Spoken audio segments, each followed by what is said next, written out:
Hey, it's Monday. Time for another WheezyNews video. How are you today? You looking good? Looking very glassy. Sorry, I'm poking you in the eye. That was rude. Alright, I have learned a lot since my last video. It is day 21 of my veganism. Last time I said I wanted to talk to a nutritionist, and I have learned from the comments from you, thank you very much, that there's a difference between a dietitian and a nutritionist. Apparently a dietitian is required to have certain qualifications. So that's good to know. I have set up an interview with a dietitian in Austin in February, because we're going to Austin, Texas for the entire month of February just to go visit our friends, because we used to live there and we miss it. But I have an interview lined up with a dietitian, as well as my friend Joe Hanson, who does the YouTube channel It's Okay to Be Smart. He also does a second channel called Hot Mess about climate change. And so I want to talk to him about the climate effects of the meat industry and of the dairy industry and of the vegan industry, and just to get some info in there that's not coming from my own mouth hole.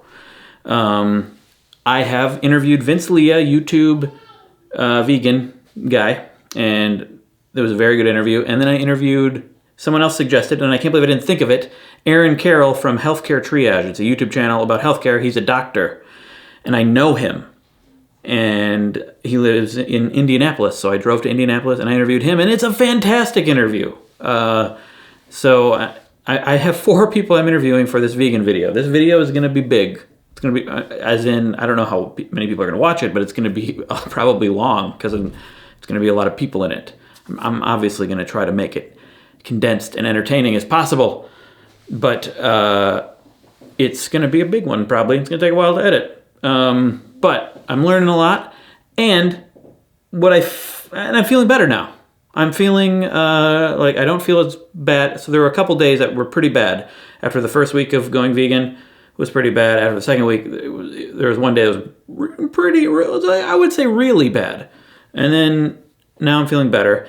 And after talking to to Vince Leah and to Carroll, I feel like what probably happened is just my body adjusting to the diet change, and maybe too much fiber, because I told Vince how much fiber I was having, and there was like 1 week that I averaged 66 grams of fiber a day. That was the average.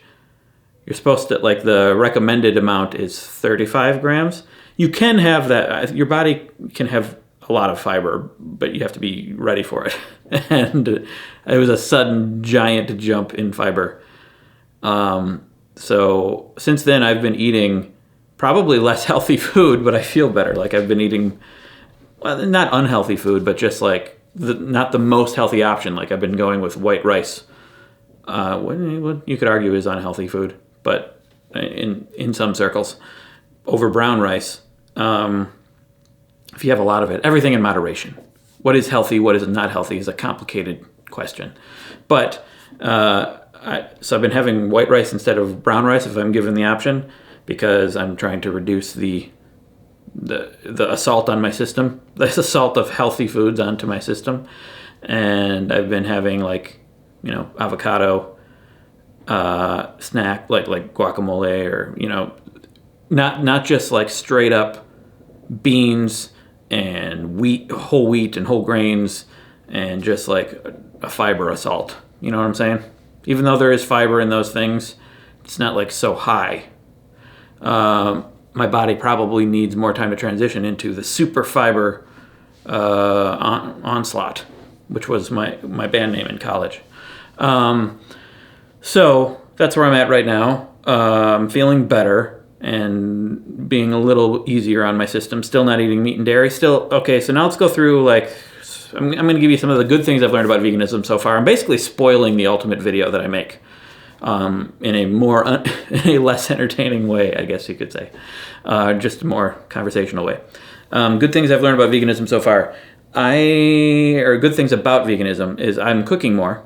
I'm not cooking as much as I probably could. Like, my wife is still cooking a lot, and I'm not cooking as. I wish I were cooking even more than I am.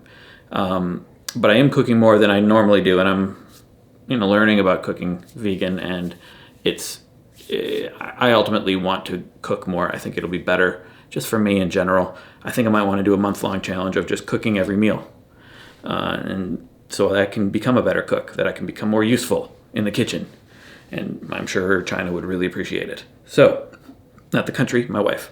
Cooking more, learning more about food in general, just the nutrient content of food, and because I have to know what I can eat and what I should eat, and just more about nutrition. I'm far from an expert, but I'm learning more than I previously knew.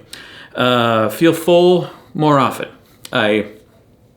I'm just constantly feeling full. Like I don't get super hungry because I'm filling my body with low calorie dense foods, which I've said before. That is a good thing. Although, there were a few days there where it was too full, but in general, less full.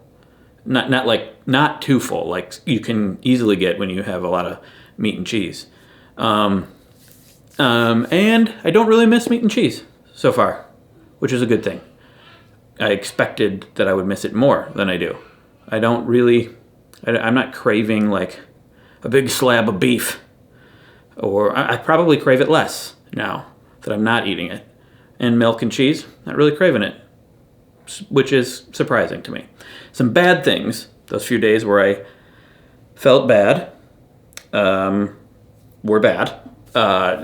2, more inconvenient. That's a big one for the sugar video as well, like quitting sugar. It's inconvenient to have to worry about what's in things, to find, because there's really hidden animal products in food, like Cheerios. Technically not vegan because the vitamin D3 is taken from lanolin, which is from sheep. So technically Cheerios isn't vegan. Or white sugar is whitened with bone char. So white sugar isn't vegan.